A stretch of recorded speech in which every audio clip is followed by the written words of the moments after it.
L'Oulibo, c'est une coopérative oléicole au cœur du Minervois. Donc 80 ans cette année, depuis 1942, on élabore des huiles dans un paysage assez rural, composé d'oliviers et de vignes très méditerranéennes. La particularité de l'Oulibo, c'est que c'est le premier confiseur français. La plupart du temps, quand on achète des olives sur le marché, ce sont des olives d'importation. On a très peu d'olives françaises. Une autre particularité, c'est qu'on produit la Luque du Languedoc, qui est une olive très particulière, qui est délicieuse.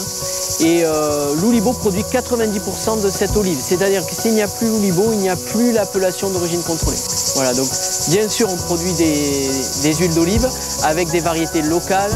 Puis depuis maintenant 10 ans, on propose l'Odyssée de l'olivier. Donc c'est une véritable immersion dans le monde de l'olive, avec bien sûr une visite d'entreprise, puisqu'on va rentrer aussi dans la zone de production qui est le moulin emblématique. Mais c'est aussi une oliverie pédagogique. Le moulin donc, qui a un son lumière pour désaisonnaliser cette période de novembre jusqu'à fin décembre où on produit. Une partie confiserie où on va expliquer les recettes particulières de l'olive de table. Et ensuite, bien sûr, une partie muséographique et on termine avec un pôle d'initiation à la dégustation où on va véritablement amener les gens à découvrir ce véritable jus de fruits qui est l'huile d'olive.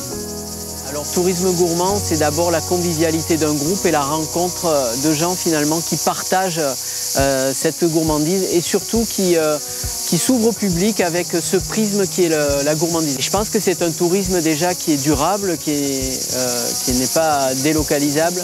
Et donc effectivement, entre tous les membres, eh bien, ça nous a permis de créer un réseau important avec de piocher dans chacun les bonnes idées, de se sentir aussi moins seul dans ce petit, je dirais cette petite niche qui est le tourisme agroalimentaire. C'est aussi plutôt un changement de prisme, en tout cas de la façon dont on visite une région. Et nous, ce qu'on propose, c'est vraiment une authenticité et de rentrer au cœur d'un territoire par le produit. Alors les évolutions, elles sont plutôt humaines. C'est-à-dire qu'au départ, on ne va pas faire d'évolution de médiation, mais plutôt la façon dont on accueille pour nous s'améliore de jour en jour. On essaye vraiment toujours de se remettre en question pour que les touristes qui viennent chez nous repartent avec une dimension en tout cas de souvenirs et de rencontres.